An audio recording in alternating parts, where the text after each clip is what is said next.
Amém. Podeis tomar assento, então, pastor Samuel, por favor.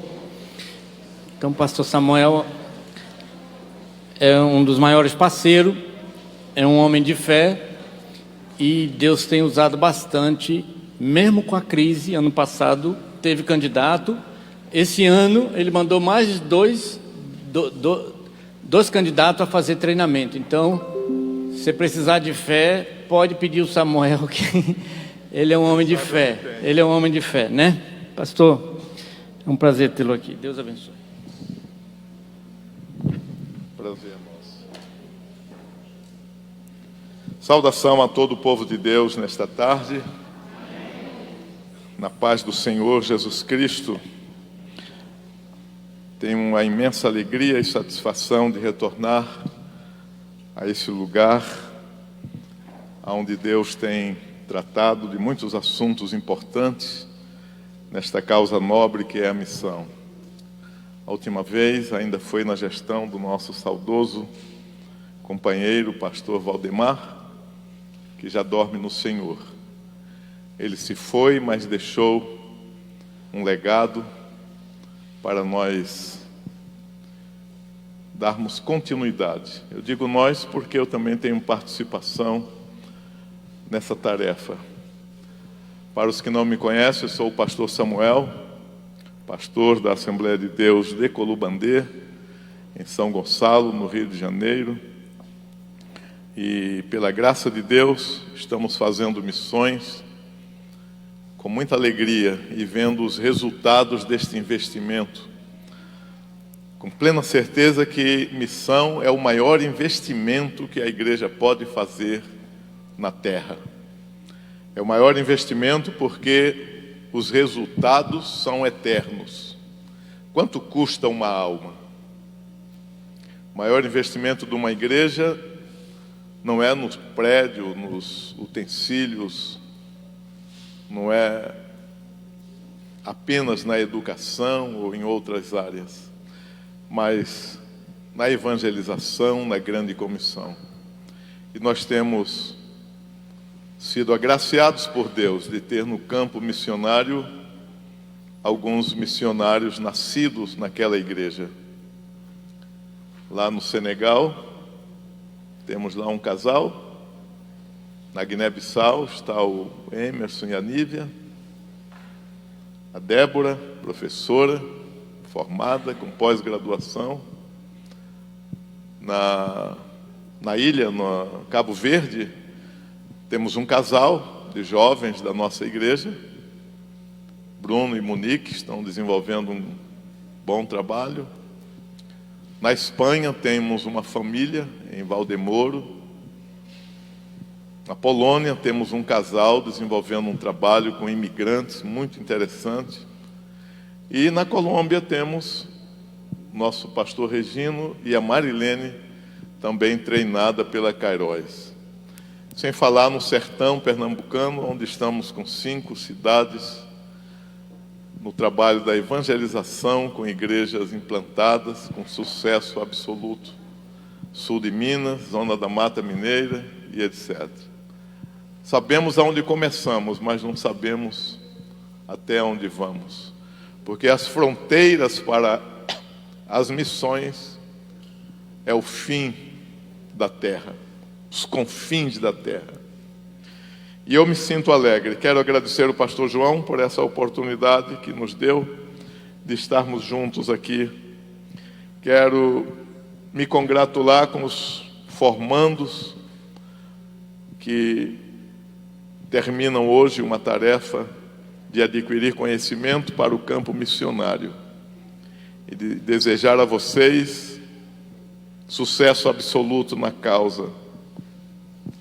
Quero me congratular com a Kairos, pastor João, esse abnegado servo de Deus, que tem se doado a esta causa. Nós temos acompanhado isso de perto. Quero me congratular pelo sucesso desta obra. Deus está nesse negócio, com certeza absoluta. Deus abençoe a todos vocês. E quero trazer uma palavra especialmente para os nossos irmãos e irmãs que se formaram aqui no curso de treinamento. É um curso, naturalmente, um curso de orientação missionária. Quero ler um texto da Palavra de Deus com vocês e falar alguma coisa sobre a importância da convicção missionária. O missionário deve estar devidamente convicto da chamada, da responsabilidade, do compromisso com a grande comissão. E eu quero ler um versículo da Palavra de Deus. Inicialmente, o nosso texto áureo dessa tarde está no Evangelho de São João, um texto que certamente o povo de Deus conhece de cor.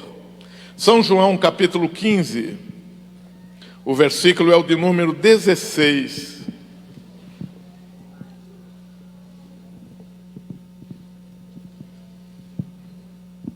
Diz assim a palavra do Senhor, palavras do Senhor Jesus Cristo. Não me escolhestes vós a mim, mas eu vos escolhi a vós, e vos nomeeis, para que vades e deis fruto, e o vosso fruto permaneça, a fim de que tudo quanto em meu nome pedirdes ao Pai, Ele vos conceda. Amém. Essa palavra veio dos lábios sacrossantos do Senhor Jesus Cristo. E Ele fala de um tema que diz respeito a todos nós que aqui estamos. Ele fala da escolha para frutificação. E eu gostaria de falar com os irmãos nesta noite, tratar desse assunto. As convicções do missionário. O candidato ao campo de missões não pode, de maneira alguma, ter dúvidas da sua chamada. A chamada deve ser inerente ao trabalho a ser feito. A convicção, ela parte de uma ordem ordenada pelo Senhor Jesus Cristo, quando Ele mandou, determinou a grande comissão. E Ele diz aqui: não escolhestes vós a mim, mas eu vos escolhi a vós.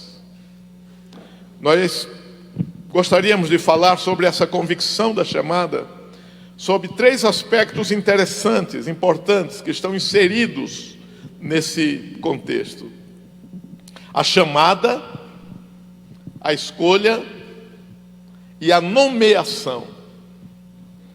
Porque o Senhor Jesus também disse: e vos nomeeis para que vades e deis fruto. Claro que chamada, escolha e nomeação está se referindo ao mesmo assunto, ao mesmo tema, porém com especificidades mais determinadas do assunto. Primeiro, nós entendemos que a igreja foi chamada. A igreja foi chamada e vocacionada com um propósito. Deus não constituiu a igreja para uma obra do acaso, sem definições, sem objetivos, absolutamente. Deus, quando constituiu a sua igreja na terra, Ele o fez com uma missão, com uma finalidade. E aqui trata-se da grande comissão. E essa chamada, que é para a igreja no sentido geral, é exclusividade do Senhor Jesus Cristo. É Ele quem chama. A chamada é do Senhor. Nós lemos no Evangelho de Marcos, no capítulo 3 e verso 13, que o Senhor subiu ao monte a orar, e ao descer, Ele escolheu para si aqueles a quem Ele quis, porque parte da vontade suprema do Senhor Jesus, a chamada. A chamada é uma atribuição do Senhor.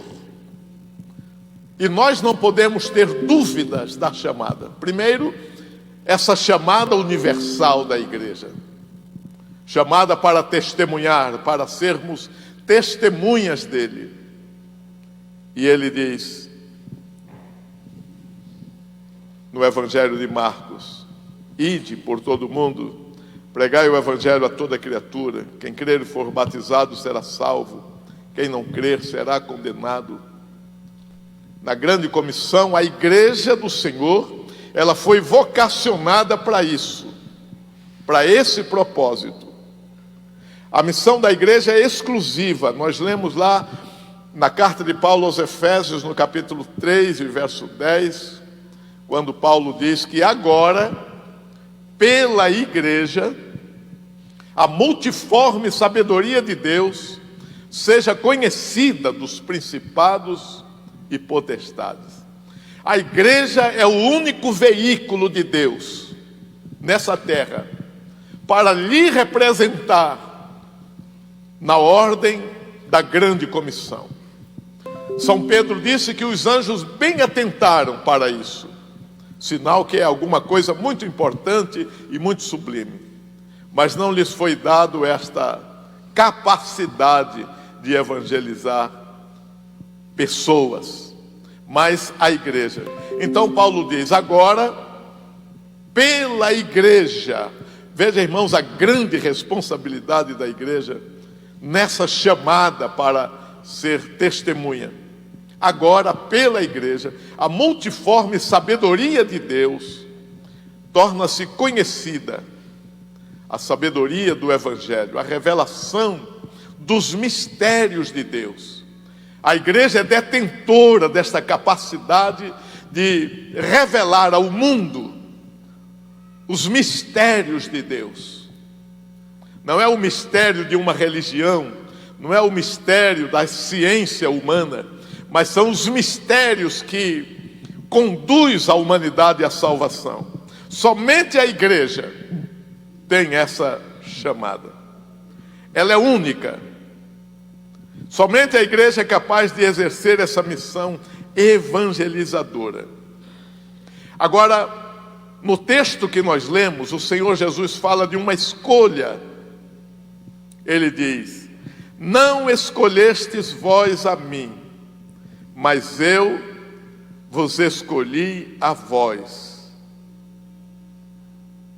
A escolha nesse sentido, ela começa a ser individual. E nós vamos encontrar muito isso na Bíblia.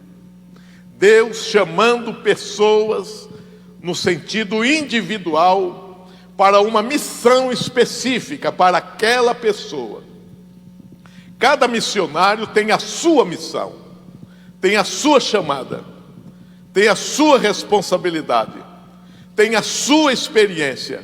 E aí está a particularidade da escolha. Deus escolheu uns para apóstolo, outros para profeta, e etc, etc, conforme Paulo escreveu aos Efésios, capítulo 4, verso 11 em diante. Lá em Atos, capítulo 13, o texto nos mostra que a igreja reunida em Antioquia da Síria, orando, jejuando, estudando a palavra de Deus, o Espírito Santo falou à igreja e disse, separai-me a Barnabé e a Saulo para a obra a que os tenho chamado. Veja a individualidade da chamada e da escolha aí. O Espírito falou à igreja, a igreja envia, a igreja sustenta, a igreja se responsabiliza, mas a chamada, a escolha, nesse sentido, é de caráter plenamente individual. Quando algum membro da nossa igreja nos procura e diz, pastor, eu tenho uma chamada, Deus me escolheu, eu estou sentindo que Deus...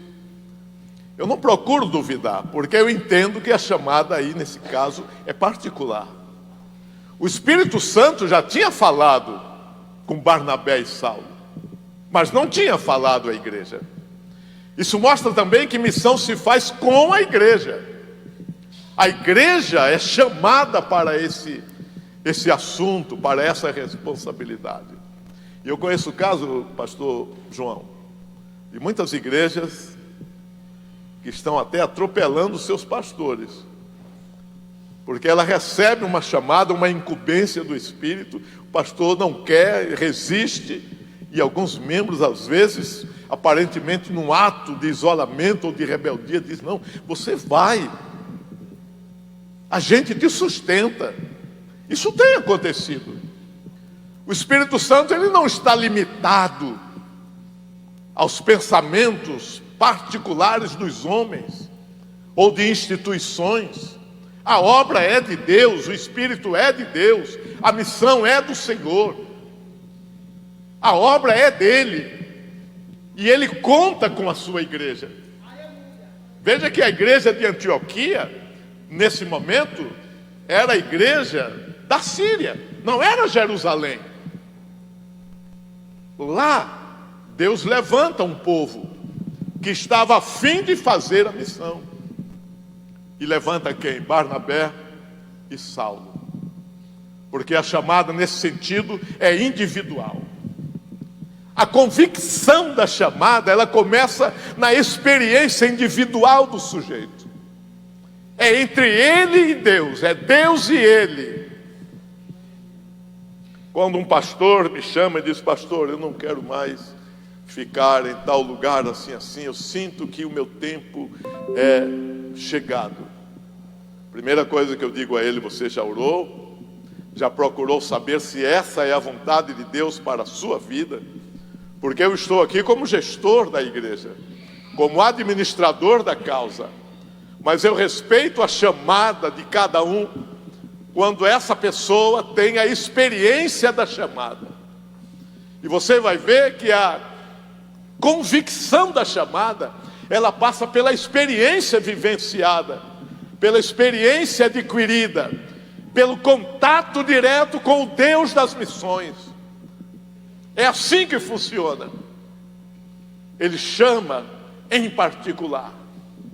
Saulo ia pela estrada de Damasco com um propósito: perseguir o povo de Deus, com um plano seu particular, pensando que aquilo era correto. Mas de repente ele encontra-se com o Cristo das missões, e o clarão do resplendor de luz lhe cegou, e ele, abatido, pergunta: quem és, Senhor? E ele diz: eu sou a Jesus, a quem tu persegues. Essa experiência lhe conferiu o início de uma chamada, porque Deus disse: olha, duro é para ti agora recalcitrar contra o meu aguilhão.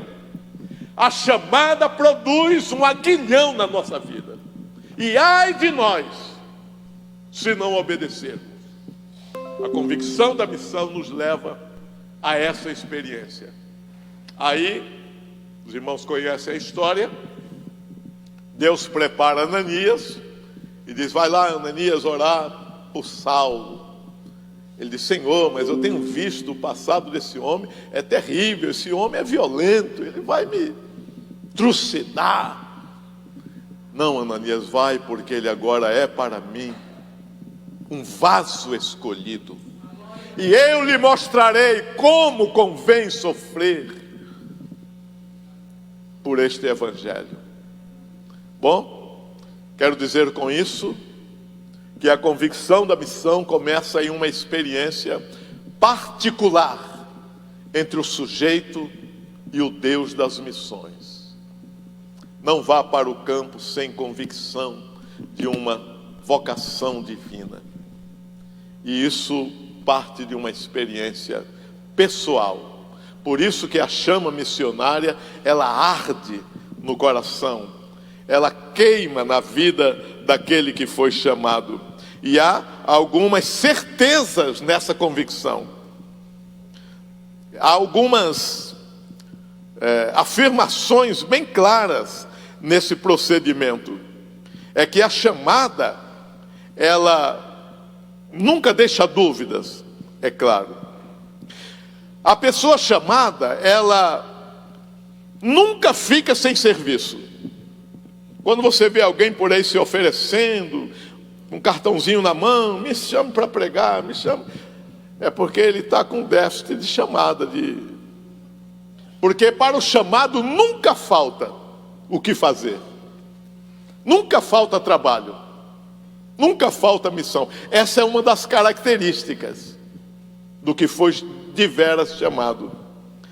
A chamada também, a pessoa se realiza naquilo que faz, ainda que com sofrimento, porque missão tem um momento difícil.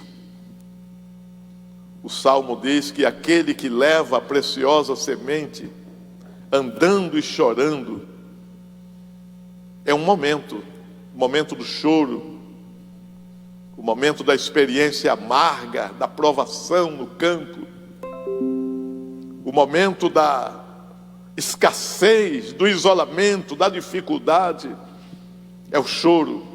Aquele que leva a preciosa semente andando e chorando, tem um outro momento, voltará consigo, trazendo consigo os seus molhos, mas volta com alegria.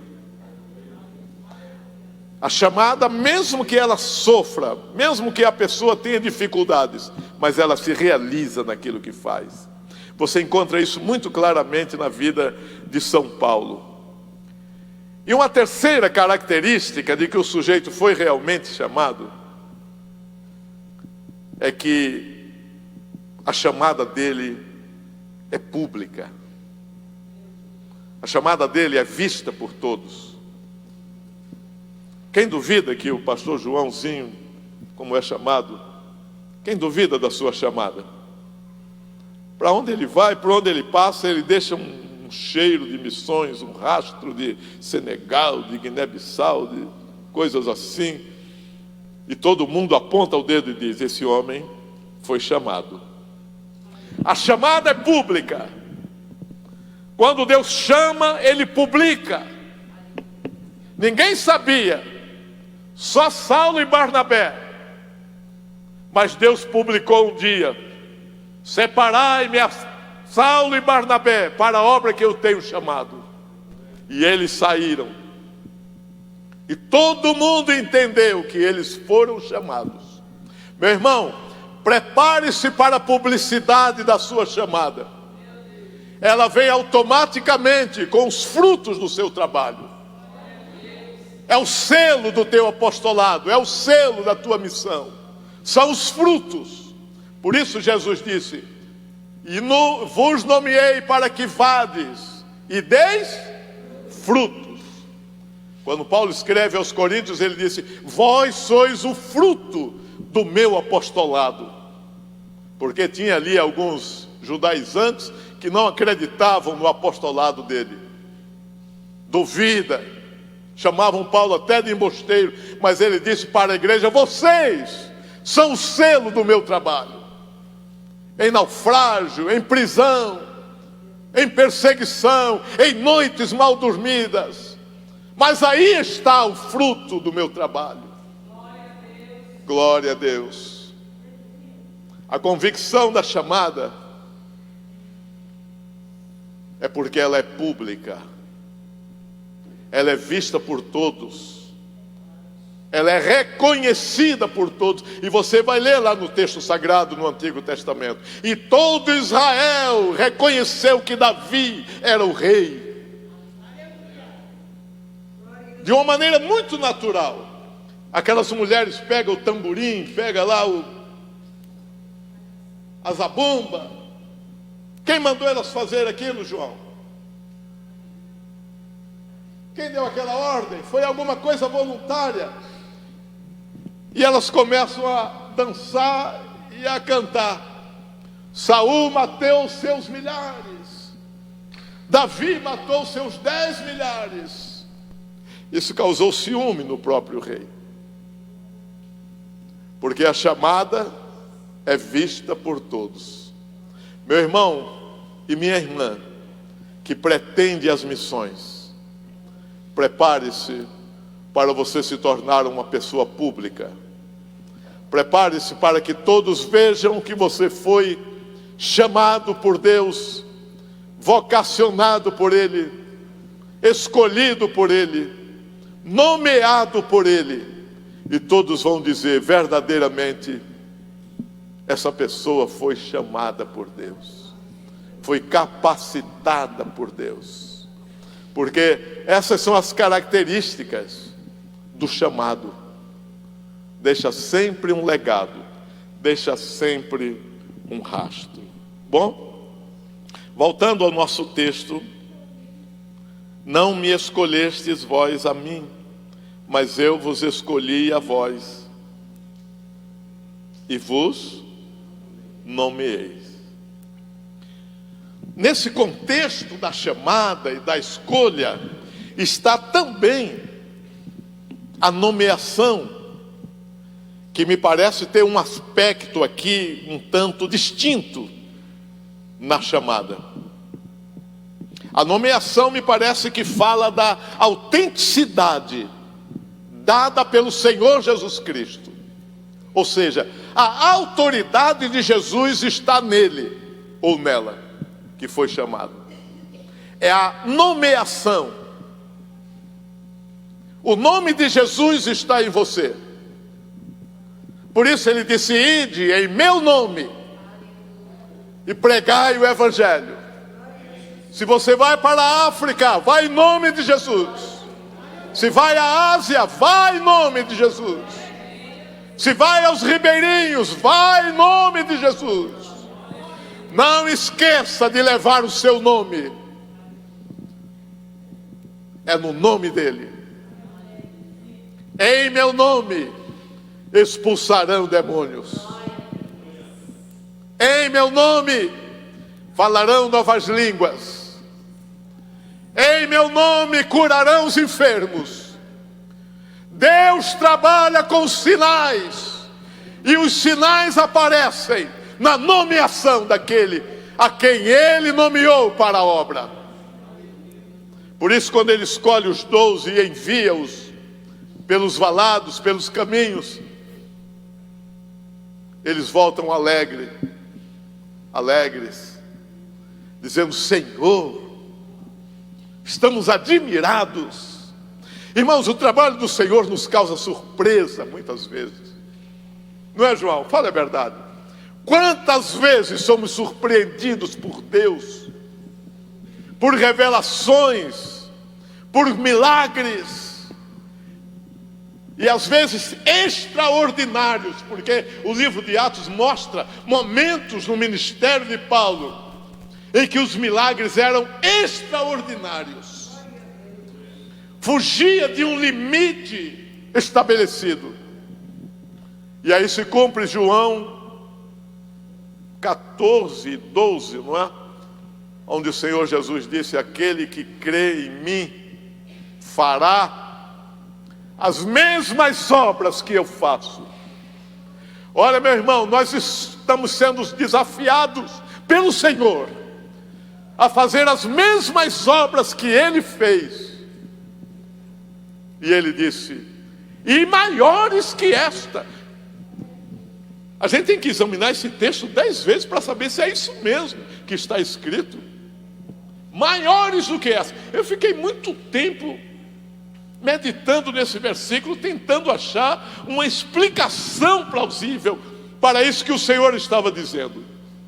E eu cheguei à seguinte conclusão: é possível nós, escolhidos de Deus, fazermos obras maiores que estas.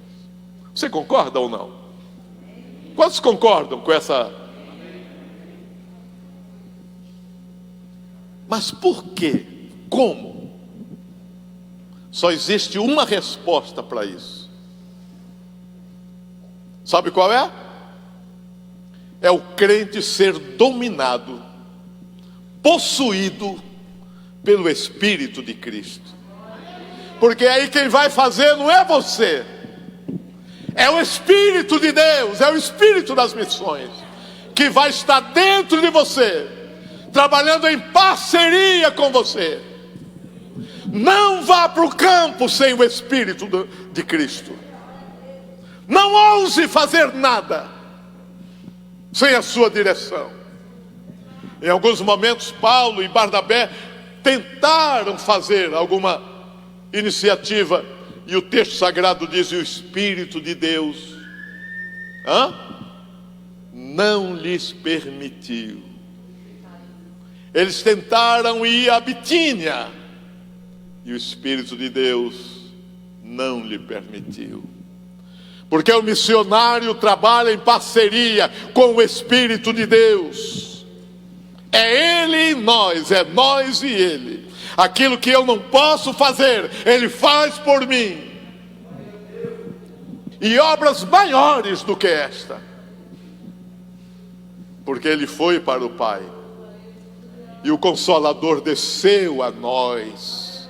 Não há barreira para as missões quando o Espírito de Deus está no negócio. Não há barreiras. Como diz aquele hino antigo, não é? Mas não há barreiras para quem é revestido do poder. Lembra desse hino?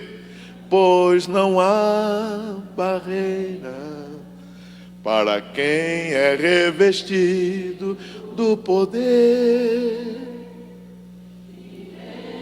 de Deus.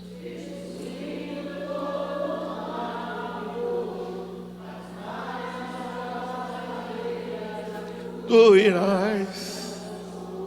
Missão é desafio. Missão, nós encontramos barreiras. Esse ano de pandemia foi um ano de provação para as igrejas que fazem missões e para os missionários. Mas eu quero lhes trazer uma palavra de ânimo nesta tarde aqui. A nossa igreja lá naquele lugar humilde que é o Colubandê, São Gonçalo, quando começou esse momento probatório, pensamos em regressar algum missionário. Todo mundo foi pego de surpresa, todos. Igreja nenhuma, pastor nenhum se preparou. E eu tenho certeza que o pastor João Araújo também não se preparou para isso. E de repente fecha-se os templos. Mas aqueles crentes que ofertam em missões, aqueles da base sustentadora, começaram a nos ligar: pastor, como é que eu faço para mandar minha contribuição? Pastor, manda aí o endereço o Pix, manda aí a conta. E aí as lives começaram logo a borbulhar. E os crentes começaram. E eu vou lhes dizer, cooperadores de missões da nossa igreja, sem eu pedir, sem nada, dobraram. É Deus, é o Espírito das missões. Não falta recursos. Deus sabe onde estão os recursos. Lá na nossa igreja não falta e não sobra. Viu, João? Não adianta pedir, porque não sobra. Mas também não falta. Estamos com missionários na Guiné-Bissau, no Senegal, Cabo Verde, na Espanha, na Polônia, na Colômbia, em 6 cidades do sertão pernambucano, no sul de Minas, Pouso Alto, Baipendi, Barbacena, e construindo templos. Na pandemia, quando tudo estava em crise, no pico da crise, o Senhor nos deu uma área lá de 6.000 metros quadrados para as missões, para a Secretaria de Missões. A gente pode até fazer uma parceria com treinamento lá.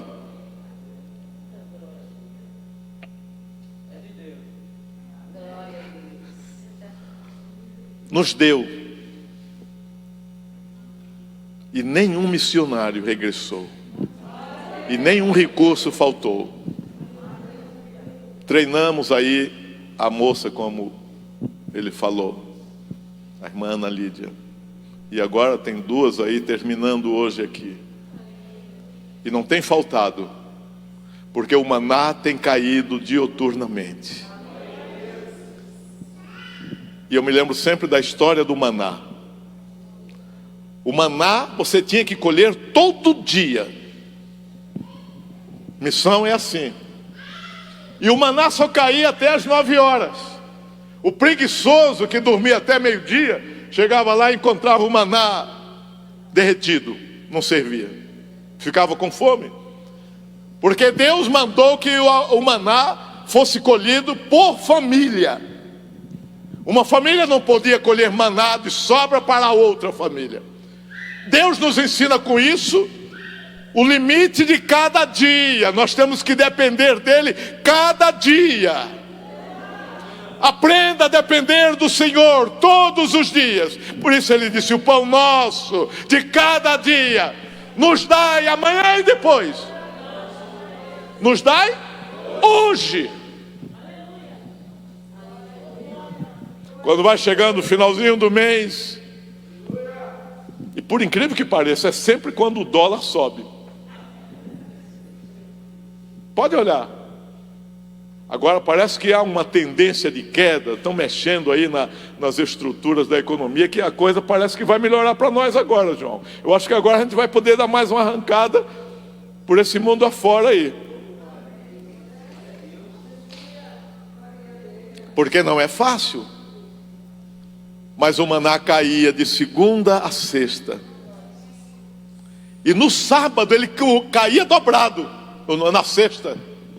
Porque ninguém ia colher o maná no sábado. Deus, já prevendo isso, mandava dobrado na sexta-feira.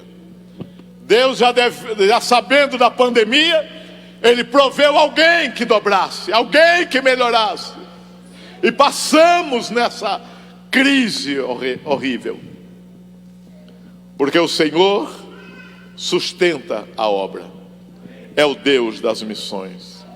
Então, eu quero caminhar aqui para a conclusão, porque já se foi as horas, não é?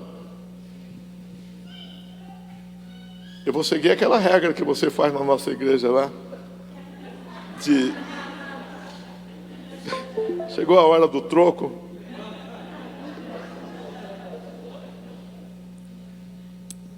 Missão, irmãos, é uma obra de desafios. Quem tem medo de desafios, não faça missões. Missão é uma obra de risco.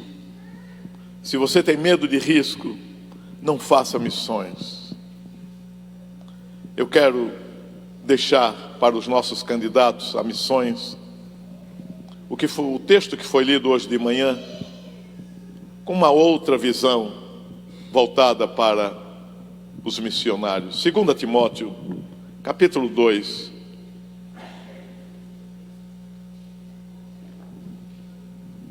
Procedimento de um homem chamado com convicções missionárias. Siga o conselho do velho apóstolo. No final de carreira, o maior missionário dos tempos da igreja, Paulo.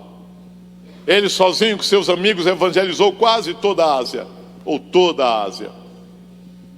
Ele agora se encontra naquela prisão fétida, gelada, à beira da morte já, sabendo que era o final da carreira, e ele escreve para um novo missionário, um novo pastor. Eu acho interessante aqui, meus queridos, é a conexão entre o idoso e o novo, o que se vai e o que se vem, e o que vem. Essa conexão, esse elo, não pode se perder. O velho missionário experiente e o novo que está chegando, que está sendo treinado, preparado, quais seriam os conselhos, quais seriam as orientações para esse novato? Esse elo tem que estar bem firme entre o antigo e o novo, a experiência do antigo e o novo que ainda não tem as experiências. E aqui nós encontramos em Paulo, no capítulo 2 de 2 Timóteo, alguns conselhos de Paulo para esse jovem obreiro. E o primeiro é esse: fortifica-te na graça. Missionário sem graça não segue adiante.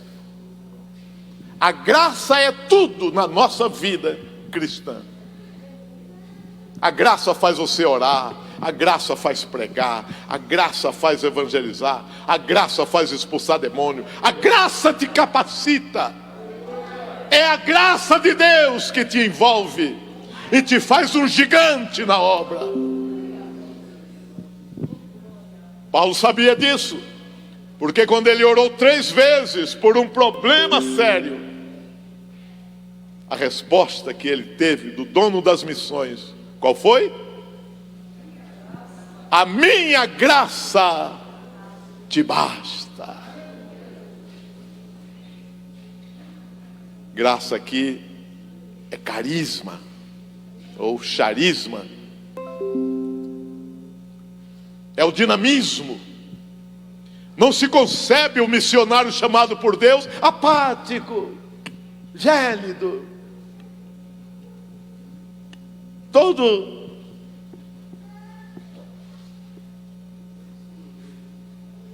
desmotivado. Veja que Paulo, mesmo na prisão,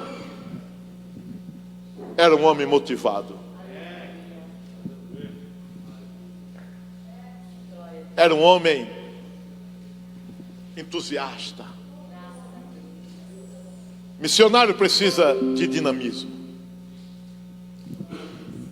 Assim que nem o pastor João, cheio de graça, cheio de vida.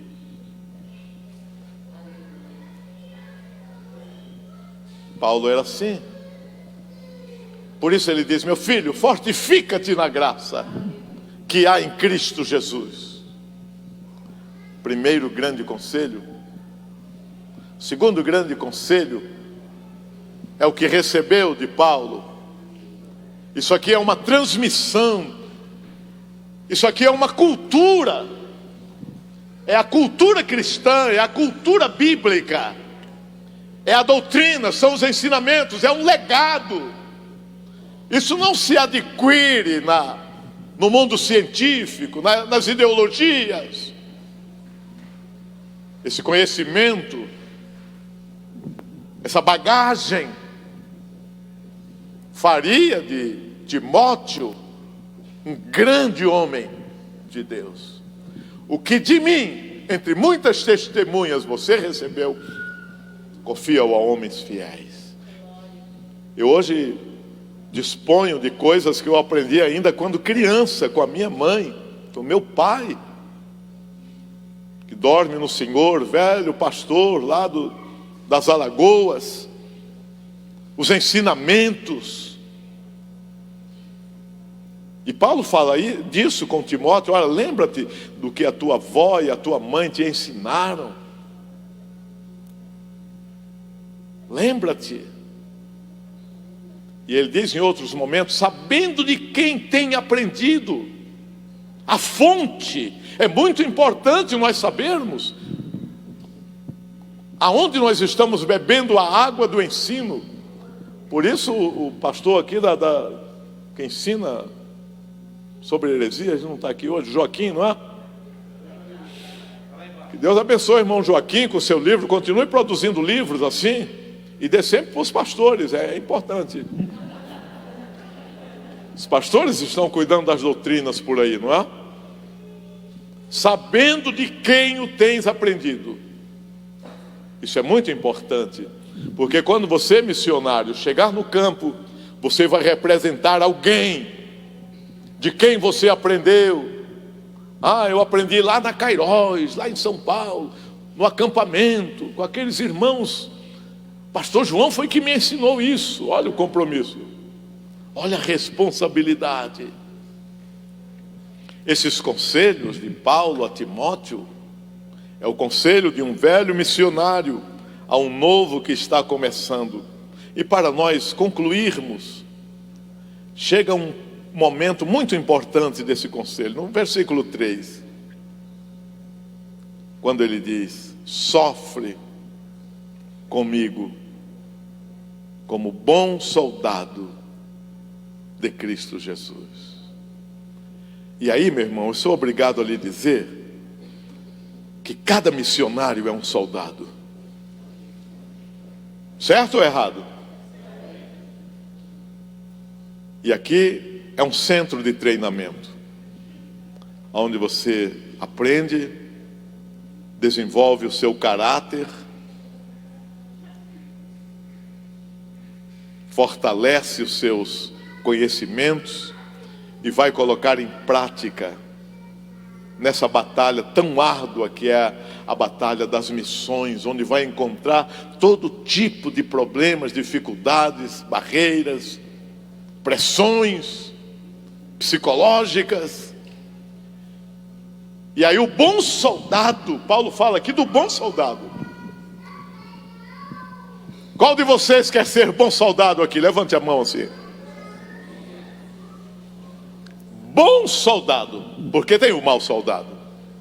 Quais são as características do bom soldado?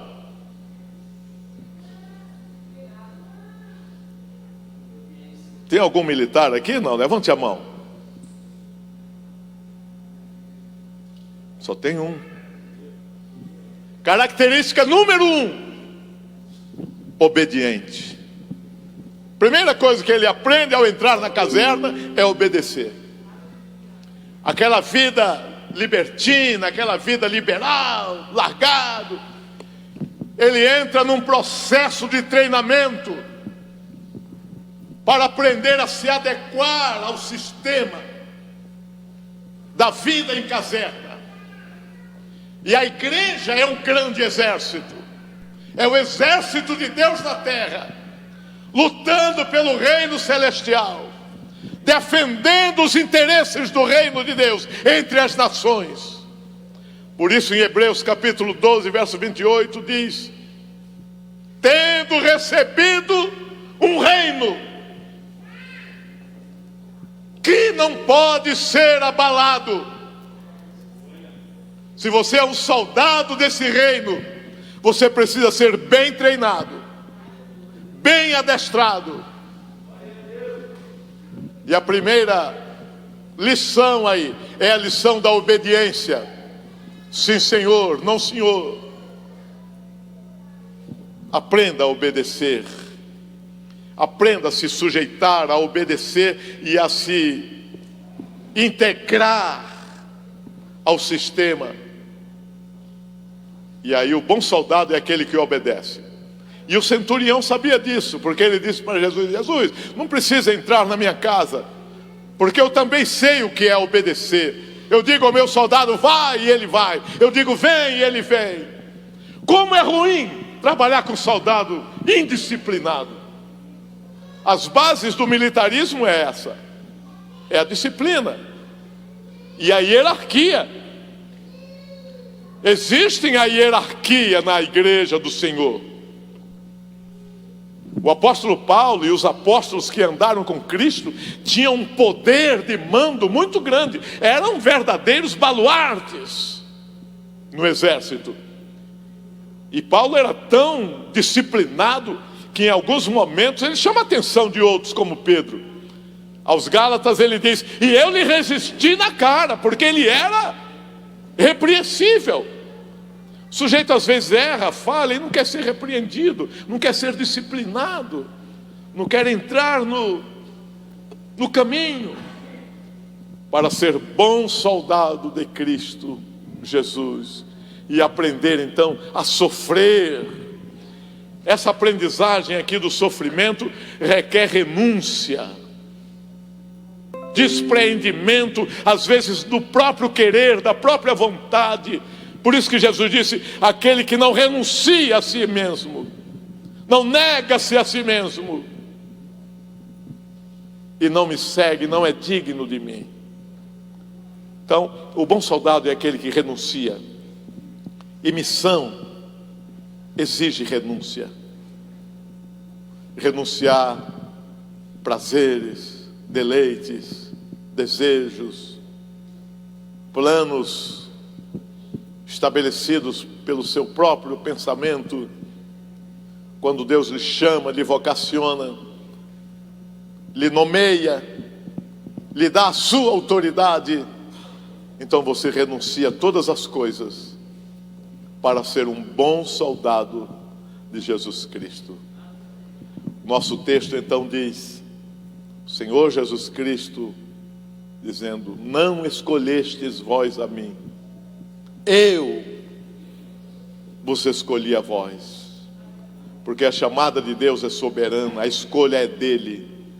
Foi ele e não nós que nos fez povo seu e ovelhas do seu pasto. Então a chamada e a escolha é sempre um ato da soberana vontade de Deus.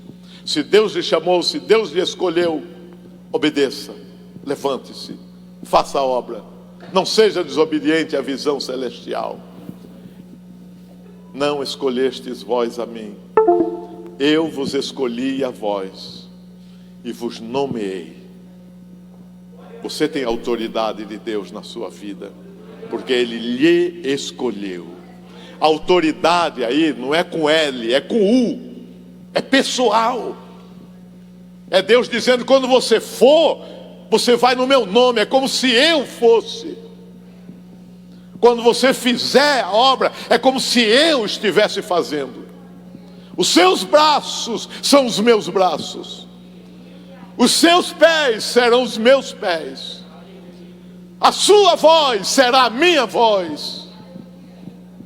É Jesus em você, é a autoridade de Jesus na sua vida, e você fazendo a obra em parceria.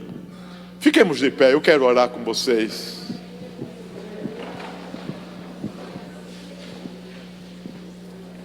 Posso chamar os candidatos aqui? Não vão entrar.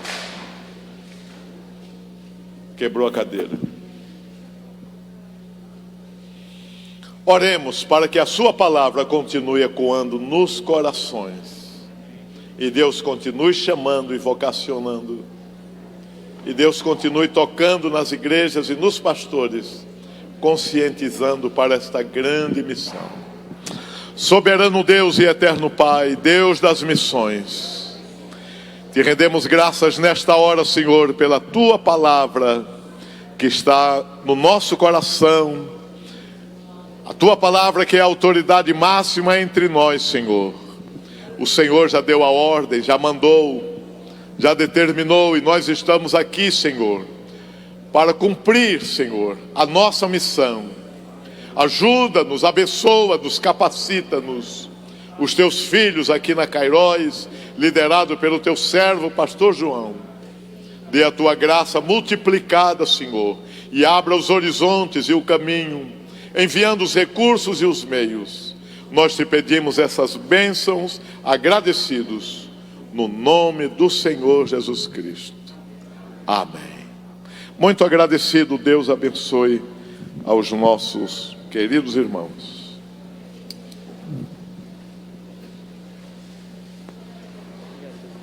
Por nada. Aleluia. Max, um vídeo. Paz do Senhor Jesus. Quem está falando aqui é o missionário Bruno Dias. Eu sou a missionária Monique Dias e esse é o nosso bebê Benjamin Ail. Nascido aqui em Cabo Verde. Nós chegamos aqui no ano de 2018. Temos aqui dado o nosso contributo para essa nação. Tem implantado igreja, formado os obreiros. Temos que trabalhar aqui no desenvolvimento social. Temos aqui um projeto com futebol, usando essa estratégia para evangelização. Queria aqui registrar né, a importância do treinamento que nós tivemos em 2018, a missionária Sônia, né, que foi muito bom, né, contribuiu muito para o nosso desenvolvimento, todas as matérias, todas as disciplinas, todos os professores que ali passou, com aquela grade, né, que enriqueceu demais, né, isso tem servido como apoio, temos utilizado todo aquele conhecimento nesse país. Que Deus em Cristo possa abençoar toda a base da Kairos, presidente do pastor Joãozinho, também o meu pastor Samuel da Silva, o diretor de missões, Osias Rodrigues, que Deus fortaleça e abençoe cada dia mais. Cada um de vocês fique na paz, um forte abraço. Faça missões. Faça missões. Olá pessoal, paz do Senhor, tudo bem? Aqui é Jamile Nunes, sou da Igreja Congregacional de Porto do Rosa, São Gonçalo, Rio de Janeiro. Nesse momento me encontro já no campo missionário, na cidade do México. Estou na cidade de Azcapotzalco, da liderança da Kairos para um tempo de ambientação, adaptação. No mês de julho eu serei encaminhada para o estado de Oaxaca, na cidade de Santiago de Olmeca, para poder contribuir, servir no trabalho que já está estabelecido lá. Eu fiz parte da turma do treinamento de 2020 e foi uma experiência muito marcante, pois nós podemos obter ferramentas espirituais, ministeriais, antropológicas, para servir melhor no reino de Deus. E realmente faz muita diferença ter um treinamento focado no caráter, focado na espiritualidade, na dependência do Senhor para desenvolver a missão de Deus. Um grande abraço.